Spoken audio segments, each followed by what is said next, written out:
No niin, tässä meillä on ikoninen Sparkki uudesti syntyneenä. Uudet mukavat pyöreät muotoilut, eli ennen oli vähän kulmikkaampi designi.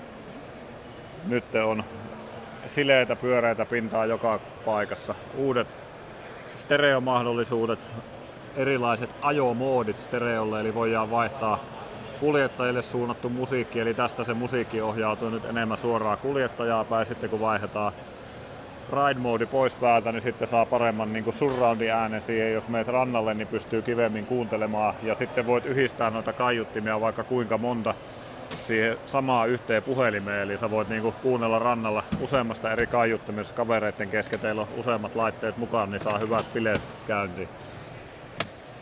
Uusi säilytyskotelo. Siellä on puhelimelle nyt täysin kuiva paikka, eli saa piettyä puhelimen kuivassa. Istuin on parempi, istuimen alta pääsee käsiksi myös penkkiin. Sitten mikä mukavinta, tai yksi todella mukava juttu, linkuu kiinnikkeet vakiona valmiina. Eli ei tarvii lisäasennuksia eikä tarvii myöskään mitenkään erikoiseen asentoon niitä laittaa tähän paikalle. Vieressä on two-up-malli, eli kahden istuttavalla istuimella. Eli ja siihen on laitettu sitten linkuu kylmälaukku perälle. Sinne saa kaikkia eväitä laitettua.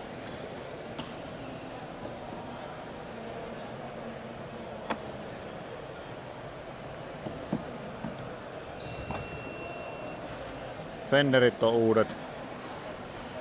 Kiinnitys on nykyään semmonen, että se ei lähde paikallaan satamassa irti, eli tollaset reijät, jotka on vähän neliskanttiset, ja se tulee tommosella linkulla kiinni ihan, että se ei, nyt ne ei näköjään irtoisi tässä käsikään, lähtee just irti, mutta tosiaan niin saa helposti pois.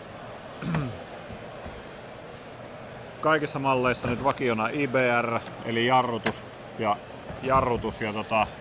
pakitus onnistuu kaikilla, et ei tarvii enää erikseen ostaa sitä. Uudet värit saa jopa yhden istuttavana, eli sillä pystyy kyllä temppuilemaan tosi paljon. Ja se mikä on mielenkiintoista, uuden peruutuskauhan ansiosta tai uuden IPR-kauhan ansiosta oikeastaan siihen on tullut semmonen uudenlainen tricks mode, jolla saa kiihtyvyyden vielä hurjemmaksi mitä se on ennestään ollut. Ja sillä tricks modella voi myös tehdä ihan uudenlaisia temppuja, eli sen voi, kun veät pakin päälle, niin voit samaan aikaan kaasuttaa, jolloin kovasta vauhdista saat vaikka keulan sukeltamaan. Et en tiedä mitä kaikkea sillä pystytkään sitten ensi kesänä kikkailemaan, mutta tulkaahan tilailee uusia Sparkkeja meiltä Saimaan konepisteen.